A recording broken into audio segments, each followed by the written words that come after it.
Hi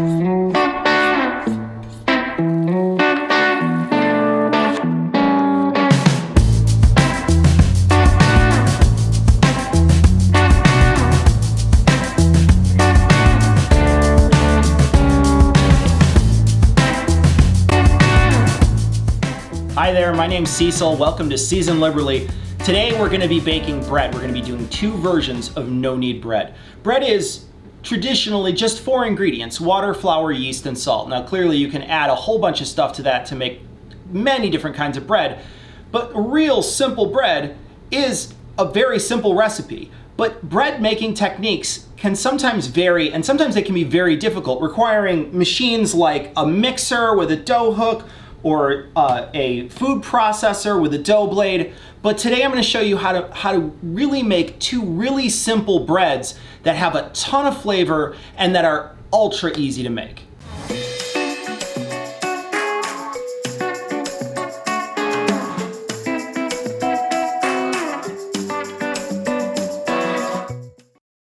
So these two recipes are pretty easy. They require a few pieces of specialized equipment, but nothing as expensive as a food processor or a stand mixer. The first recipe is much easier, so let's do that one first. This recipe comes from my favorite TV chef, Jacques Pepin. If you've never watched anything he's done, you should. He's absolutely amazing. Now, the only piece of specialized equipment that you're actually going to need to make the one-pot bread is a non-stick pot. Now this is a 4-quart non-stick pot and it has a tight-fitting lid. The recipe calls for these things because, one, you're going to be rising the bread in the pot, and it's very convenient to have a lid so you don't have to cover it with something else. And in this recipe we may be putting it in the fridge overnight, and the lid is super convenient for that. It's non-stick because the bread is going to be scaled in this pot, it's going to be mixed in this pot, and then it's going to proof in this pot, and it'll eventually bake in this pot. And if this is not non-stick, it's going to stick at some point in the process if it's another type of pan. So it needs to be non-stick. Now I have been told that you can use an enameled Dutch oven like this, and you can grease the inside, but I suspect that you would need to form the loaf outside and then put it into a greased pan to finish its second proof. That feels like a lot of extra work, and the reason why we're making this recipe is because it's simple. And so my suggestion would be get yourself a non-stick pot to make this recipe in. So Jacques' recipe is by volume. I would normally do this by weight, but he does it by volume. 2 1/4 cups of water, 1 teaspoon of active dry yeast, 1 tablespoon of salt, and 4 cups of all-purpose flour. So you're going to want to stir that until it's really well mixed.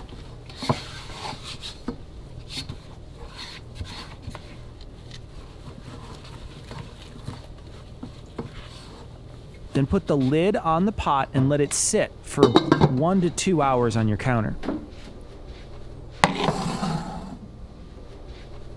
So it should be rising and bubbling after that time.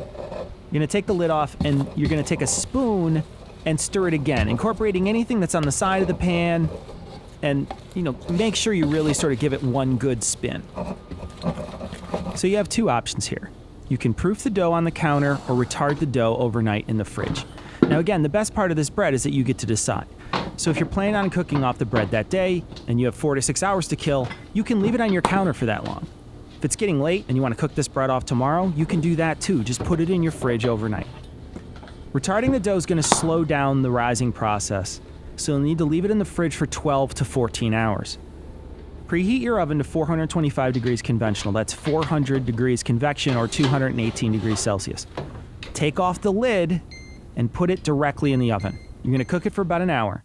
If it starts to brown too much, you can cover it at about the 45-minute mark with a little bit of aluminum foil. Just loosely put it on top of the pan. Once it's done, take it out of the oven, set it on the counter for 5 minutes. It's going to free itself from the pan in that time. The bread's going to cool, it's going to pull away from the sides, and you shouldn't have much issue getting it out of the pan at that point. Let it sit on a wire rack. I would say at least a half an hour to an hour before you cut into it.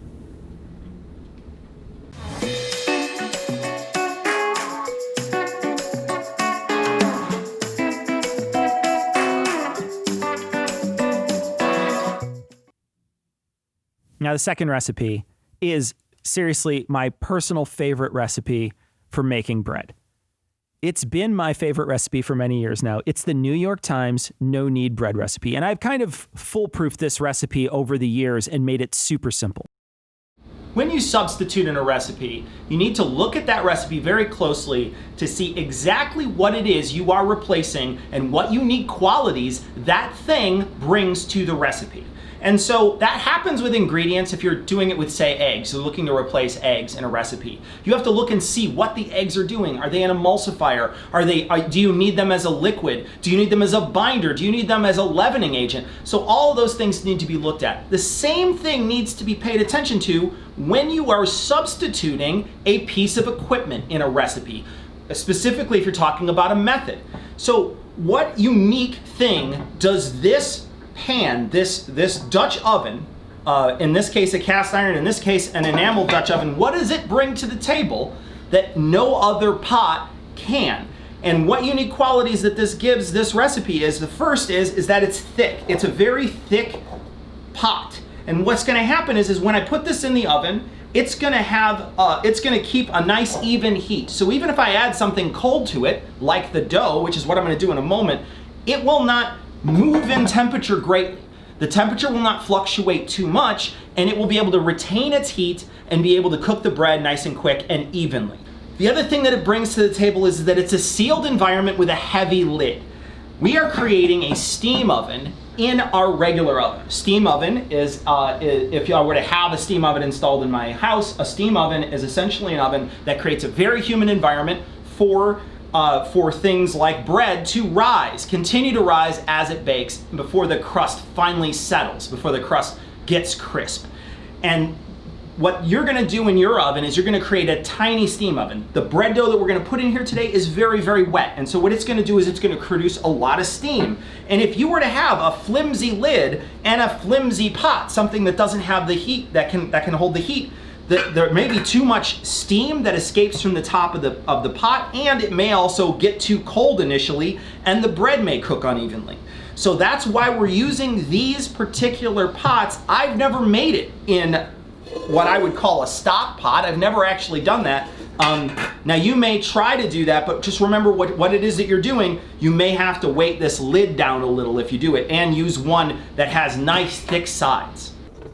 To start out, we're gonna add 1 pound of flour, that's 454 grams, and 1/4 teaspoon of yeast, and 1 1/4 teaspoon of salt to a bowl. Add 13 ounces of water, or 369 grams, directly into the flour, and then you're just gonna wanna stir it quite a bit.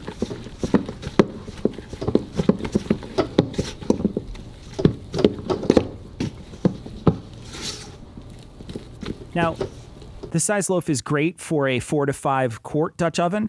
If you have a larger one, and I do, I normally double this loaf. I'll double all of the ingredients, and it does not change the cooking time. So you're gonna mix this up in a big bowl. Now, you want it to be a big bowl because it's gonna double its size when it rises. Cover the top with aluminum foil or cling wrap once it's mixed, and then let it sit on your counter overnight. Now, this one doesn't go in the fridge. I like about 12 hours for this bread. I'll mix it up before bed and I'll bake it off, say, midday the next day, but it can go up to about 16 hours sitting on your counter. After the bread's proofed, you're gonna preheat your oven to 475 degrees, or 450 convection, that's 246 degrees Celsius. While you're preheating it, as you're turning your oven on, put your Dutch oven inside of your regular oven with the lid as well, because you wanna make sure that these are ripping hot when you are ready to cook your bread. Once the oven's going, turn the bread out of the bowl. Try to keep as much air as possible in there. I use a spatula and I'm trying to be real gentle. It's nice to have all that air in there. You have to let it sit on your counter for a lot longer if you really punch it out of there. Now you're gonna tuck the sides of the bread underneath to form a bowl. Get your hands full of flour and just be real gentle. I spin as I go and I tuck a little bit. Just be real gentle.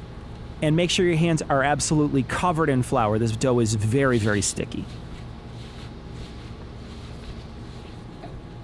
Once the loaf's formed, place it on a nice piece of parchment. I like a nice big size piece of parchment so it's easy to get in and out of the pan. You're gonna flour the top of that loaf and you're gonna lay a kitchen towel over the top of it.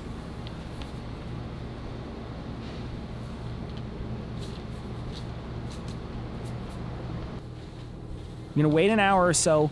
Make sure your oven and your Dutch oven are up to temperature. Take the towel off the bread and cut it across in it. This is gonna help it expand and keep the shape of the loaf. Take the Dutch oven out of the oven and put the bread directly inside the Dutch oven, putting the lid on top. I normally use the corners of the parchment to easily sort of drop it directly in the center. Cover it, put it back inside the oven. It's gonna cook with the cover on for 30 minutes, and it's gonna cook with the cover off for 30 minutes. If you're making multiple loaves, you could keep the lid in the oven so it stays nice and hot and there won't be any downtime in between each of these loaves. Pull the bread out of the oven. Now the paper makes this pretty easy to pull it out of the Dutch oven, and you're gonna wanna set it on a rack and let it cool.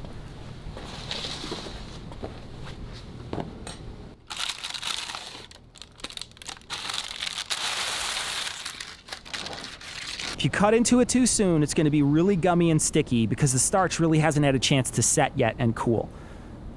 I know waiting's hard, but it's gonna be worth it. So our bread has been out of the oven for about an hour. This one's been out a little longer than the other. If we take a look at both of these loaves, I certainly think that the one that was formed looks a little better. This one reminds me more closely of, say, a bread machine dough. Especially when you look at the sides and the bottom. The bottom and the sides very much resemble a bread machine. If you were to make something in a bread machine, I don't know if people remember what a bread machine is, but it was a device that you would drop a bunch of flour, yeast, salt, and water in, and then it would go through all the processes of mixing and proofing and then forming, and then it would eventually create bread. I'm also not fond of how pale this turned out. I think that there was a little too much flour on the top of this, so it's not as dark as I'd like. I think that the color on this one looks a lot better, and I think it's a better looking loaf. This one feels like it might have proofed a little too long. I had to do this last night and then film in the afternoon, so this one feels like it also might have proofed just a little too long. So now I'm gonna try them both, and I'm gonna try to be objective here. I'm gonna try this one first, so let's see what it sounds like when I cut into it. It's really nice soft bread. You can feel that the crumb doesn't look like it's got a lot of air pockets in it, but it feels spongy inside, looks nice. I'm gonna cut off a little piece here. So, not a bad looking piece of bread. I'm gonna give it a try here. Put a little butter on it first.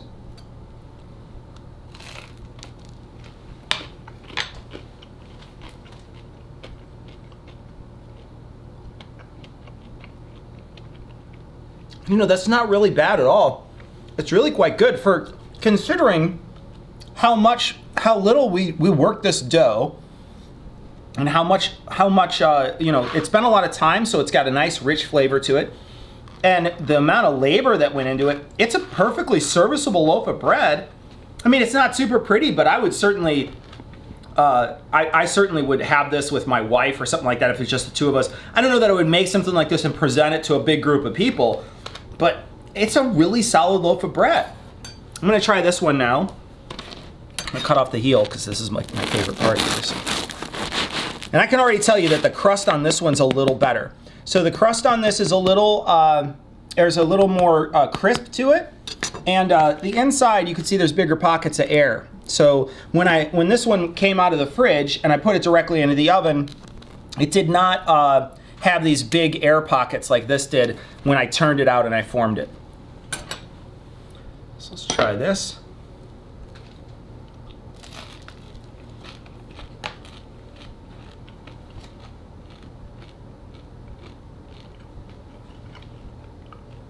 That's superior in every way. It's excellent crust, really soft, same, if not better, developed flavor. I prefer this so much more than I prefer this, but for what it's worth, this the ease of making this might actually edge this out, this bread out on like a weekday.